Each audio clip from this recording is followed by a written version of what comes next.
at all. They're just flung in there, and I suppose the fur eventually maybe grows back. I don't know, but they're just thrown in there.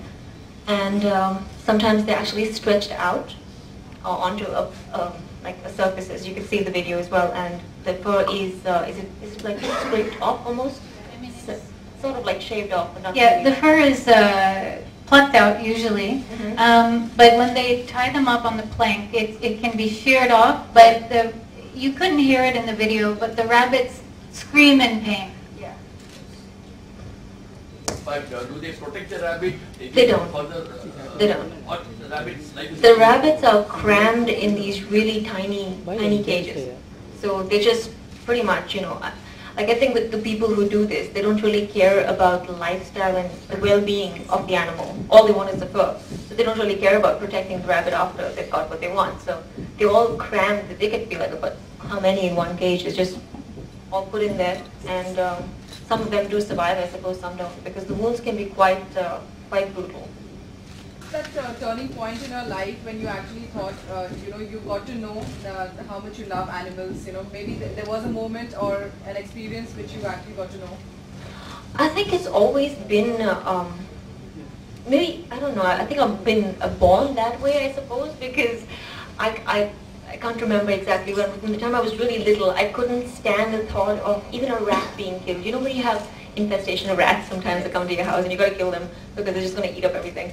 But I couldn't even take that. So I've always been incredibly sensitive when it comes to animals. Even sometimes, I mean, I don't know, sometimes I find myself quite a sissy because I can't take it. I start crying.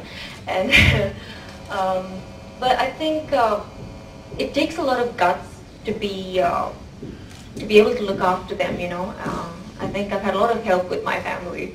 Because when I see an injured animal, the first thing I do is I start wailing and crying, and before I can actually get to help them, it takes a while. So I've had a really supportive family who's helped me out, and my mother's been unbelievable. She's helped me and kept me in the house while I've brought in 14 cats.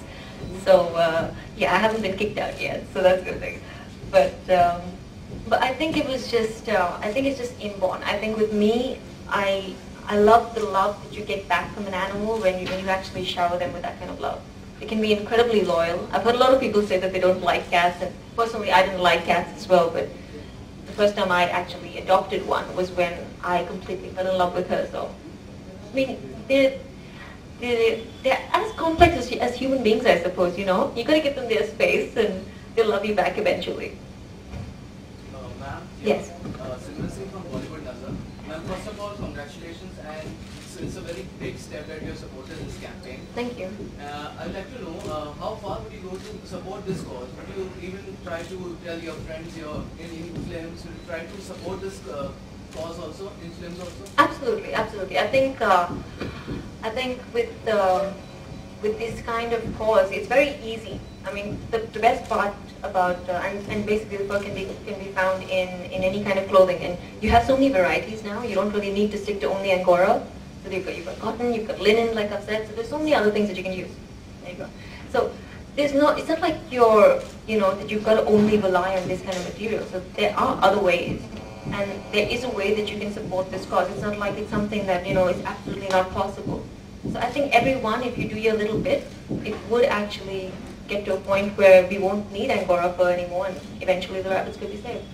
So I think I could go to as much of a level as I can. I mean, I can definitely recommend it to my stylists, and me as a person, I can take the initiative to not using it myself. I can't really speak for others.